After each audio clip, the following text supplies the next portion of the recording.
I am long Riverbed Technologies. They gapped down huge on this earnings miss. Closed at 27.86, opened at 20, so roughly 8 points to the downside. And I'm trying to get a snapback.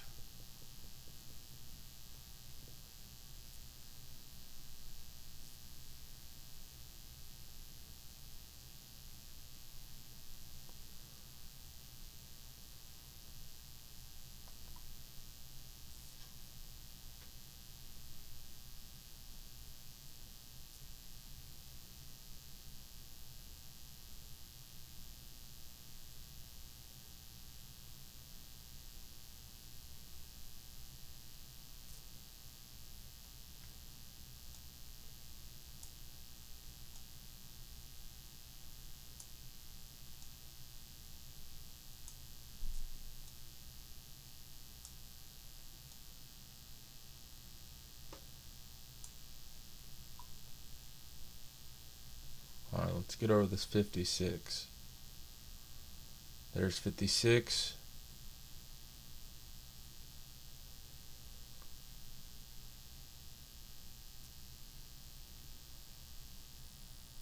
'58's good. Here we go.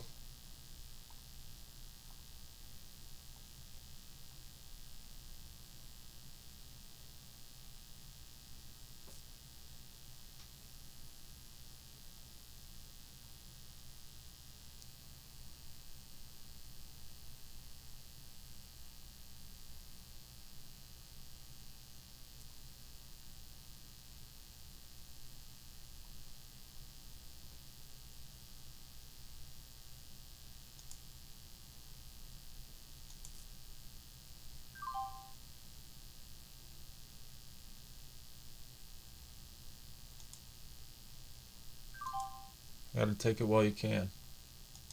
I'm not exactly sure what just happened.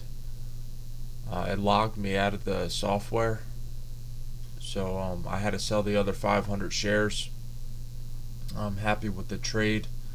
So I've traded 3,000 shares so far, and I'm up 535 on the first trade of the day. That's always good to start off in the green. Schlumberger beat on earnings, and they've gapped up over 6%. So Weatherford is having some upside due to that. And they report earnings either Monday or Tuesday. So we see some large volume coming in here.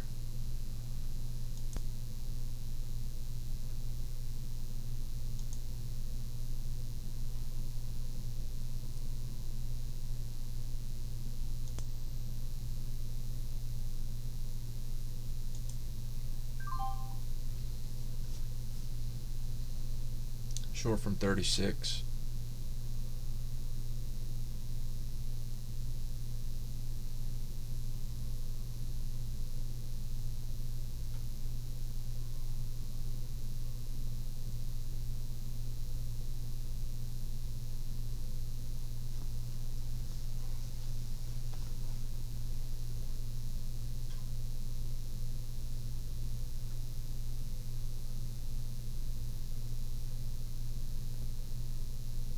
I'd like to get 29.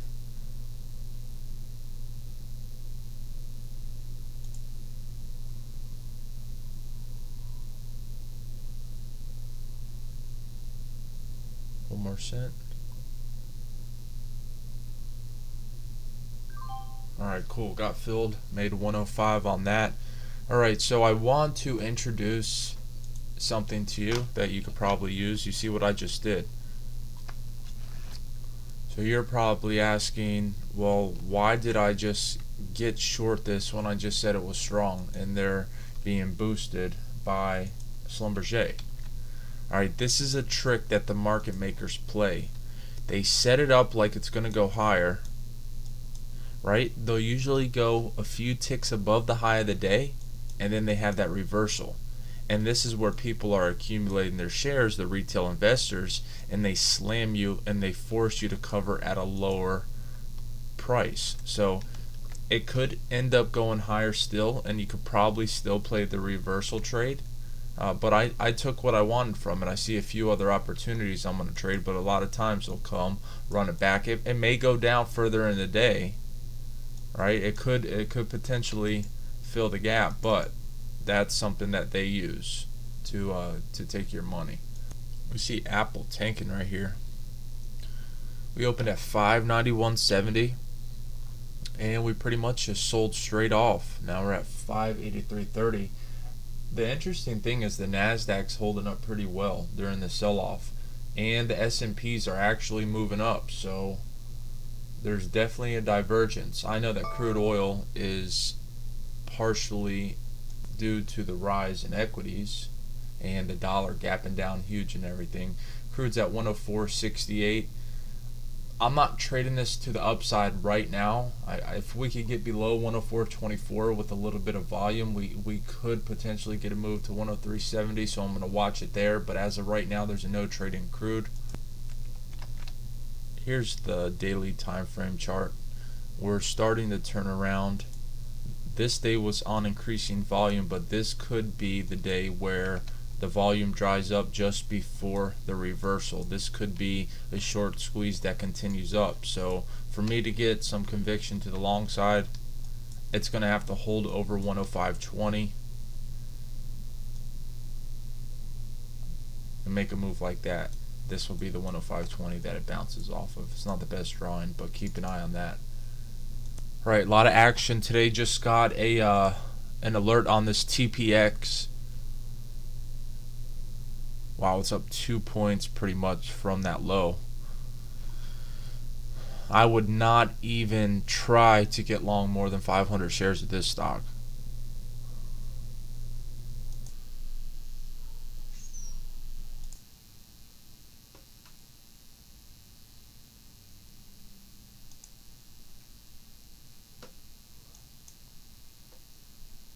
Alright, I just canceled my order.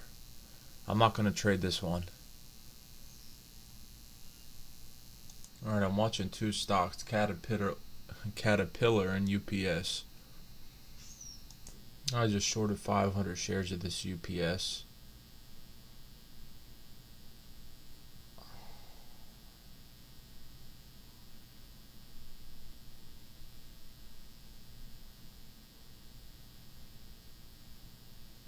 And I got the worst fill you could possibly imagine at 59. Yep. Probably going to get stopped out here.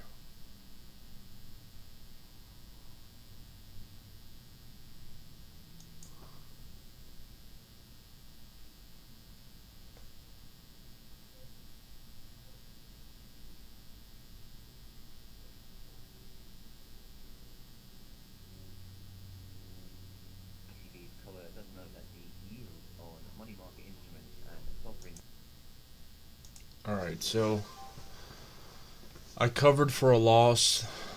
The most I was going to get out of this, I wasn't even thinking properly. I wasn't managing my risk. The most I could get out of this was 79.41. It's just not worth it to me, especially when the spread's this wide and it's having this erratic moves. Before you know it, it could be up to 80, and now you're down $100. So I'm staying away from this one for now. This Apple is ripping. I'm looking at these calls. They went from $1.17 and we just hit right under 5.17. So that's 4 points during this move, right? $1,100 investment would have netted you roughly $4,000 during just this reversal. That's how powerful trading options are. Now, if you're trying to day trade equities, my advice would be you need $100,000. I think that you're wasting your time unless you have $100,000. Now that's just my opinion. Due to the fact when you don't have as much money, you tend to find yourself over trading because you're trying to achieve maybe a $500 to $1,000 a day goal. And it's just not as easy. You can't load up on the size when you see the type A setup.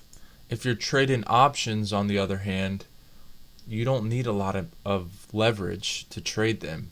That's why options aren't marginable. Look at this move, traders. $1.17, almost to $6.17.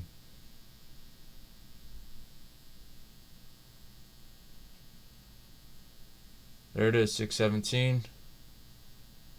That's 5 points on $1,100 investment. It's $5 grand.